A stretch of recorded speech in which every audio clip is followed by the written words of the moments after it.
Welcome to the Hemp Del Sol podcast. All health, no high. Here's your host, Mary Lisa Lawless.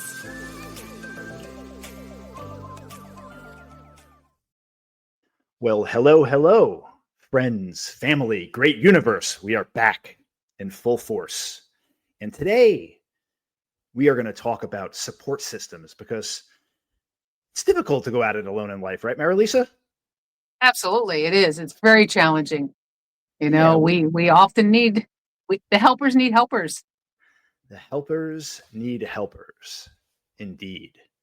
Yeah, so kick us off. I know what you do through your business is largely centered around counseling. I know that you've worked with your sister for decades now, offering support systems for those around you. Talk a little bit about what that role looks like, and then we'll kind of get into that more broadly. Okay, so my mom, my sister, and I got into being family therapists based on our own healing work and things that we had done and learned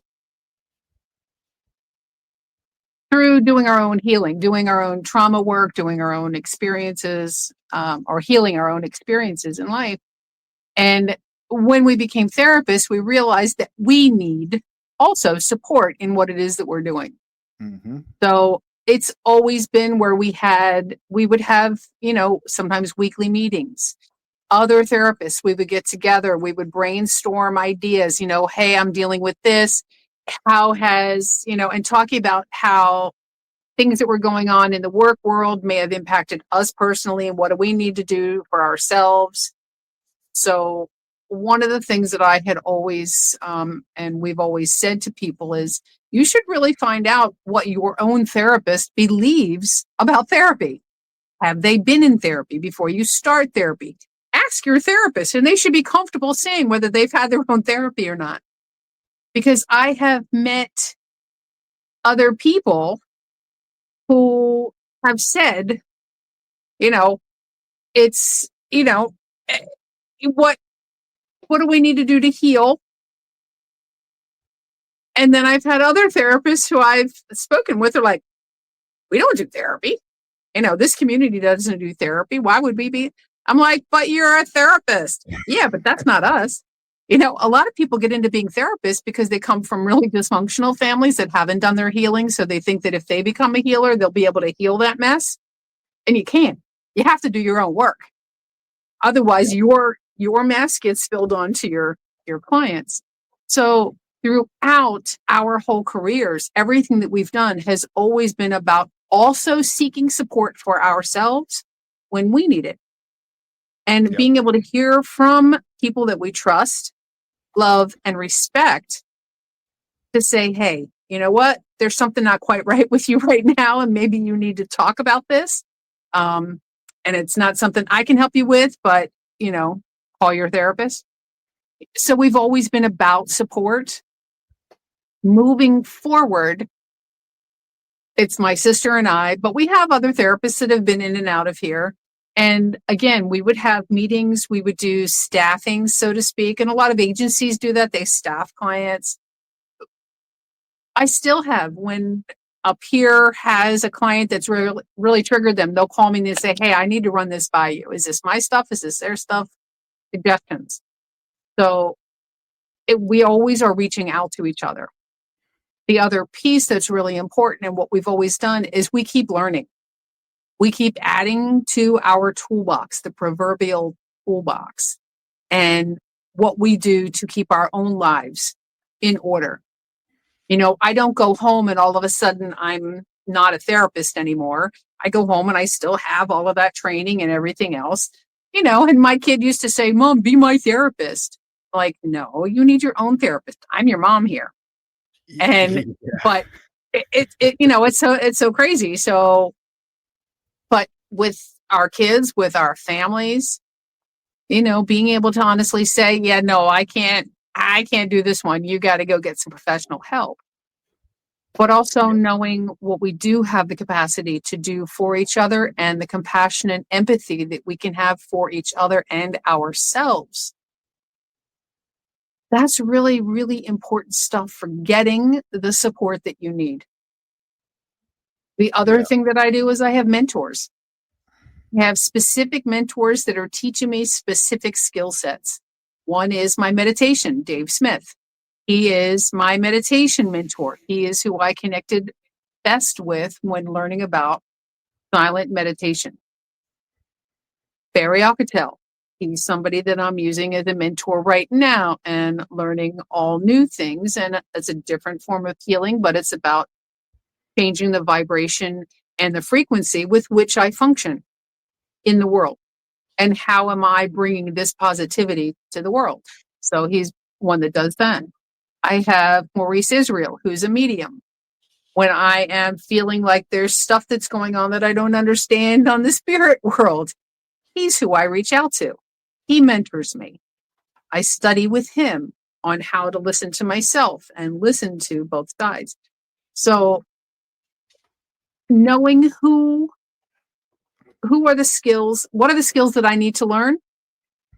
Who is the best at teaching that? And that's who I'm going to go after. So does that make sense? Yes. Putting a good support system in place is crucial. I'm curious though, what would you say to somebody out there who, I mean, there's a lot of people that are raised kind of with the thought that therapy is a little bit taboo, right? Going to get help, like it's a sign of weakness, right? And so there's a lot of people out there that are reluctant to the idea of creating a support system through outside help, right? What would you say to somebody that has that mentality? Because I know from my own experience, it is incredibly important to have, somebody to talk to, because we all go through a bunch of shit in life, and we're all human beings, and we all have problems processing, and it is a lot of dark, deep work sometimes. And having an outside objective party there that, like you said, is not immediately related to you, right? It's one thing to call a friend and kind of vent to them and have a conversation, but it's another thing entirely to have, again, an outside third party, sit down and listen to you and then give you thoughts and feedback from an objective standpoint. So what would you say to somebody that has that view to kind of open their mind to the possibility of getting some help, getting somebody to talk to? One of the things that I've done recently is created Lawless Coaching for people that really don't want to do something labeled as therapy, but they want some direction. That's one piece. When I started in this industry as a psychotherapist, as a family therapist, I have always described myself to people as a coach. Coaching has become a thing now, but I've always described myself as a coach. And to men in particular that are sports oriented, it made perfect sense to say, I'm the coach on the sidelines of your life. You're on the field. You have all the players around you, and you've been running your own plays. I'm on the sidelines and have a different perspective, and I can call out different plays to you, and then you can choose if you want to try them or not. So coaching and that metaphor has always been present, because as a therapist, I am on the sidelines. I'm not in your life on a daily basis or a regular basis. You see me in general for an hour a week, an hour and a half, maybe 2 hours a week. That's a lot of free time and option availability to make choices. For people that have never, and that's for somebody who stepped through the doors to even come once. Someone that's questioning and they're like, I don't know if I want to do therapy. I'm not really sure about this whole thing. And, why would I pay somebody to listen to me? So what I tell people is, you pay for expertise when it comes to sports, when it comes to a restaurant, when it comes to a movie, when it comes to anything that we do in our life, it comes with a recommendation. Everybody will give you advice about parenting. Everybody will give you advice about how to live your life or how to clean your house or how to organize things. Therapy is just about, how do we organize our minds? How do we organize what's going on in our life and creating a different perspective? Yeah, you just nailed the word. You hit. I was gonna chime in and say that same word about perspectives. Like you hire professionals in all these other aspects of your life, why wouldn't you want somebody to come in and kind of help you analyze your own perspective from which you see the world to potentially open you up to new ideas and thoughts? Because we get so caught up in our heads, right, Mary Lisa? Like we have confirmation bias. We feed these, in many cases, we develop belief systems within our thought process that in many cases aren't even true. And we're so Correct. blinded by the fact that we are stuck in these loops. And for me, therapy has been instrumental throughout my life to really sit down and have somebody kind of dissect how I'm seeing the world, how I'm projecting myself. And what I find the more and more work I do is that, I've said this before, the things that trigger me the most, more often than not, are my own shit. It's things I'm projecting out to others, and I'm seeing things like, especially with my kids when they misbehave, and my son will have a temper tantrum, and it triggers me to my core. And I sit and reflect upon it, and I realize that I act like that many times in front of him, and he's just mirroring that back to me. And it's like, wow. And sometimes you don't have those realizations without doing the work and sitting down with somebody and having them dissect how you're behaving. I had that happen once, and I think I was in a laundromat or something with my son, and he did something or said something that was like, oh my, he has picked up that bad habit from me. Yeah. He sounded just like me, the way he was speaking or yelling or what. I don't remember what he was doing. I just remember the feeling of, wow, he's listening. He's paying attention, and our children do. Our children pay attention to everything that we think and say out loud. And sometimes they're just watching us. So in our everyday life, what do we need to do to be transparent with ourselves and the way we see ourselves in the world, and knowing what it is we have to offer the world?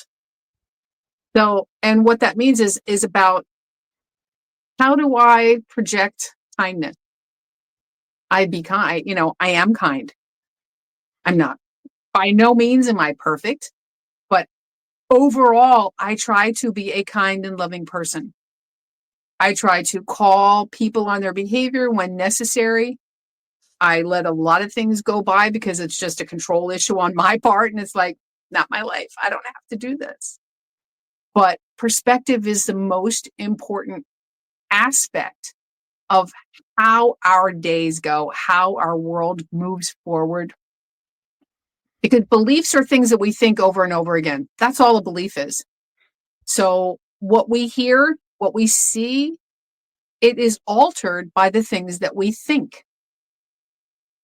And learning how to pay attention to the things that we think and not believing everything we think. I actually had it as a bumper sticker. I got a new refrigerator, so I don't have it anymore, but I had a bumper sticker on my refrigerator that said, don't believe everything you think. And it's true. Actually reaching out to other people to bounce ideas off of them, whether it's a particular type of treatment, whether it's about substance use, whether it's about religion, politics. There's so many different ways to alter our perception of the world, which ultimately alters our perspective in the world. Yeah. When I'm treating trauma, when I'm treating addiction, when I'm treating all of these different things, it often goes back to, where did you learn that? Where did that become the way that was acceptable in your house, in your family, to move forward? My mom used to make fun of me. I've always been someone that's a little on the fringe of general society, if you can't tell by my hair. My mom one time said, why do you do chiropractor and acupuncture and herbs and all this stuff? And my mom was a very traditional woman. She had her moments, but she was Catholic. She said the rosary every day. She had these very rigid beliefs for herself. She never wanted anybody else to have to believe the things that she did, but that was her. And so she looked at me one time and she's like, why do you do all these things? And I looked at her and I said, because you're a perfect example of what not to do for self-care. And she started to laugh and she's like, "You're so fresh." But that was the thing. Everything that I was doing, functional medicine, acupuncture, chiropractor, herbs and vitamins, and all these things that I was doing were outside of the traditional medical model. It wasn't going and having a doctor tell me that this is what I have to do, period. What pharmaceutical I should be taking. Because I did that round as well.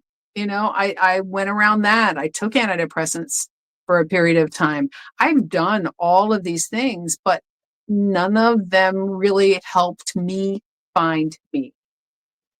So what I do now, besides the talk therapy, is I'm into the crystals. Last time we talked about what happened with the tourmaline.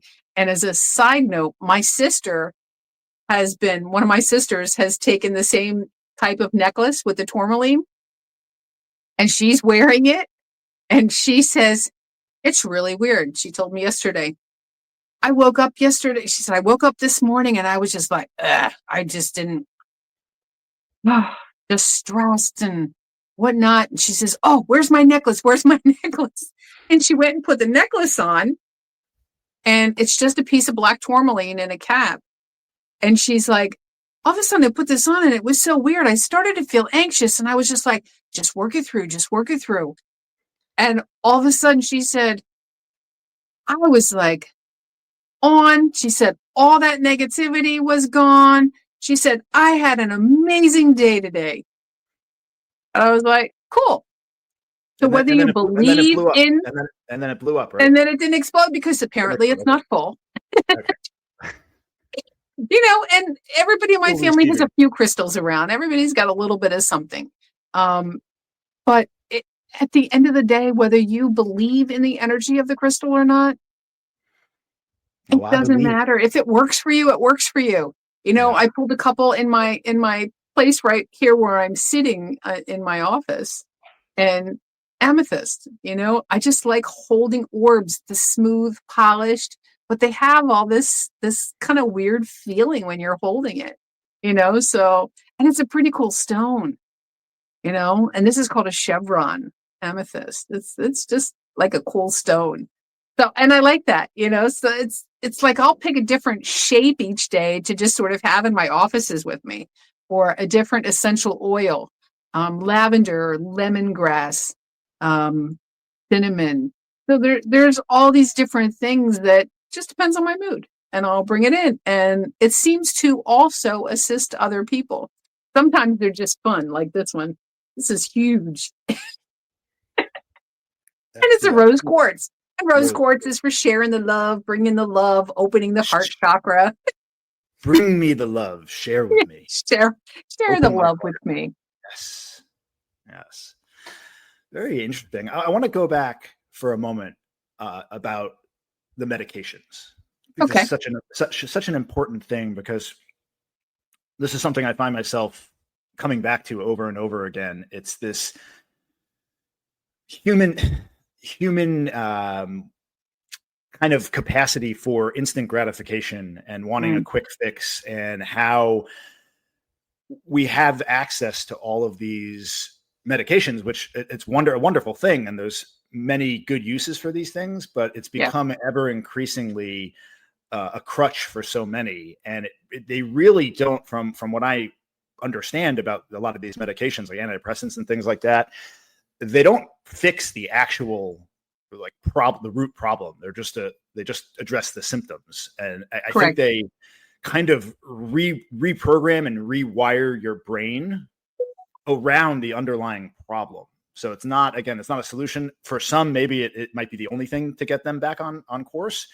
But I don't think it should be kind of pitched as a lifelong effort, right? Like, people at some level need to learn how to use holistic tools to improve themselves and ultimately reprogram their minds without the use of external medications that are really kind of rewiring you in odd ways in many cases.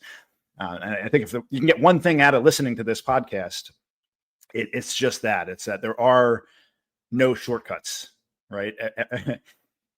Progress and getting better and self-improvement all comes off the heels of discomfort, in many cases, pain. Right. And it's something that I've been immersed in now for the better part of 5 years. And it never ceases to amaze me how fascinating this topic is. I agree. So I think that one of the things that we as a culture have forgotten is that plant medicine is not alternative medicine. It's the original medicine. You know, midwives and herbalists and women that were burned at the stake for being witches were women who were herbalists and healers. They were the ones that you went to in a community and they would give you an herb to heal or to do something for yourself. We've lost that art, and many of us are bringing it back. It's like lavender. Lavender is one of these. It's a plant. It's a beautiful flower. It has a fragrance, and there's multiple types of lavender. And I carry 3 of them here in the store. But lavender, they have done double-blind studies with lavender and different medications, lorazepam, diazepam. So in the benzodiazepine family, which are considered tranquilizers. They've done double-blind studies multiple times, and they have equal results. Mm-hmm. Equal. Taking one or the other. It's not like the medication was this much better or the lavender was this much better. Equal.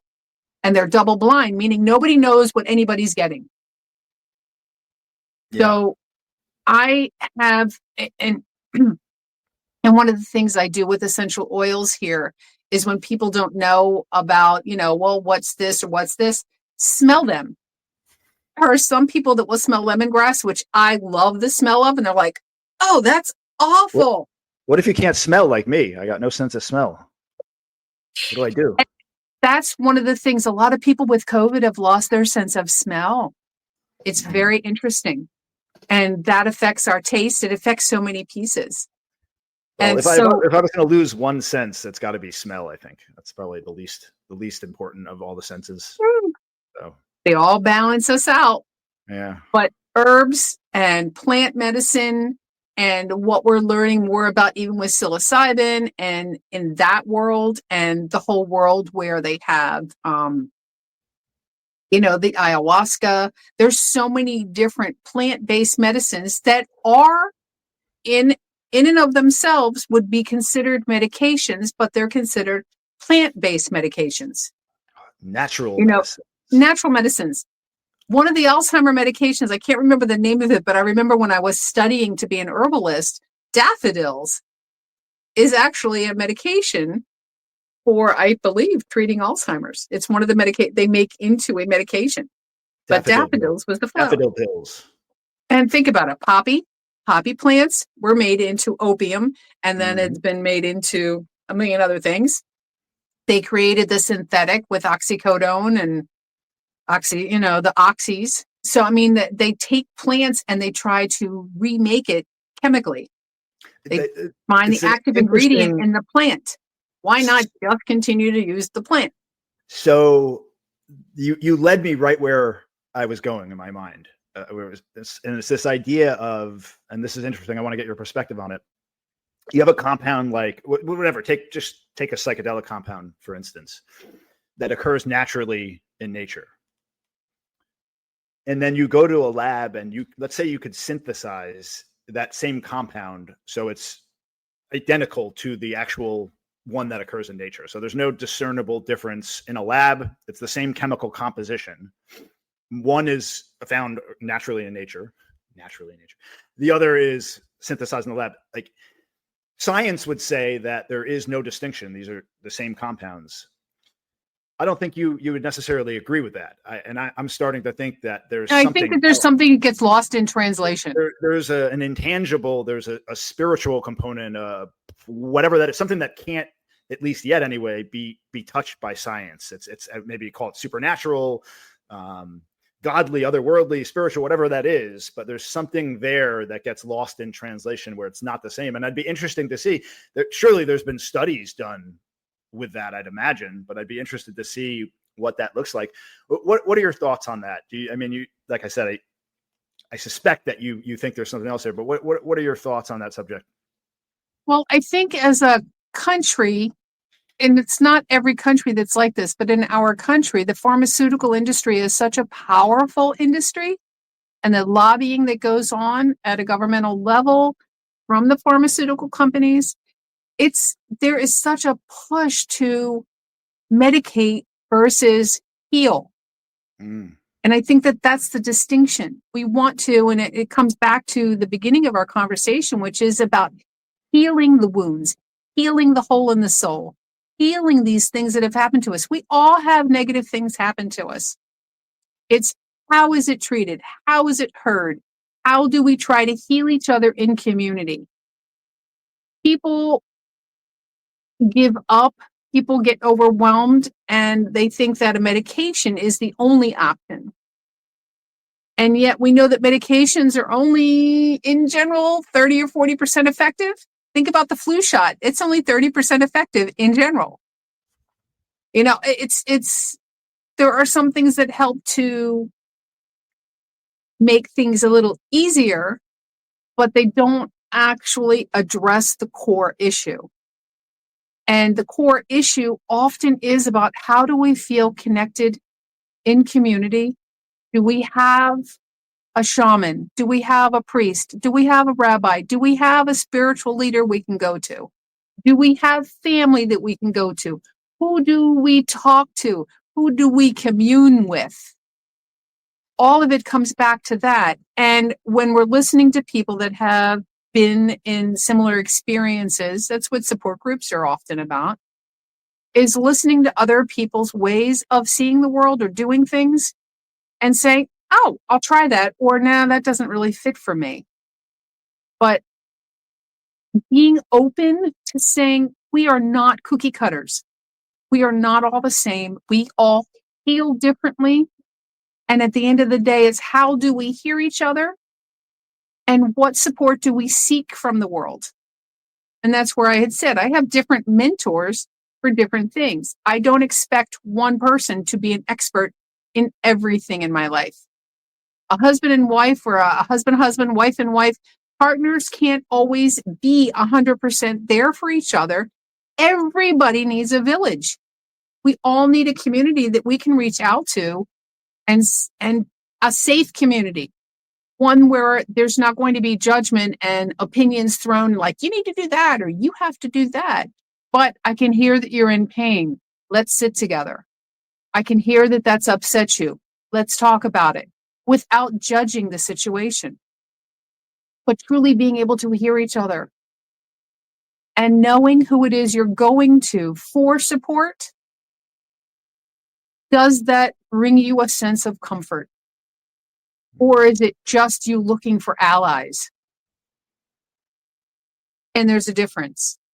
When you can have a community community that is truly there for you and is hearing you without telling you what to do, but believing that you have the skills to figure this out yourself, you have found the right community. Yep.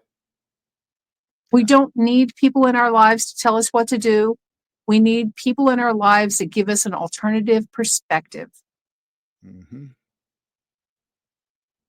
Yep. Don't tell us what to do. Help lead us to our own realizations. So coming to therapy for the first time, what I tell people is try it once, come through the door, because what we do know is that every school is different. They all have different skill sets that they teach you. None of it matters unless you have a connection with the person that you're talking to. Yep. So when looking for a therapist, look for somebody who's done their own work.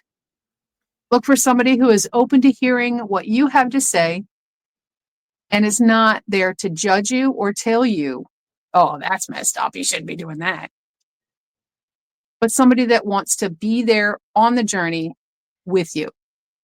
Yeah, that's a good point. I think there's probably a lot of people out there that have gone to get help with therapy, and they went to a therapist and it didn't resonate with that person, and it left a bad taste in their mouth to the point where they're resistant to getting help from somebody else. But it's important to acknowledge that, you don't just need to go with any old person. You gotta find the right person for you. So if you're meeting with somebody and you're finding that it's not resonating, well, go find somebody else, right? Don't stay with somebody for the sake of staying with them.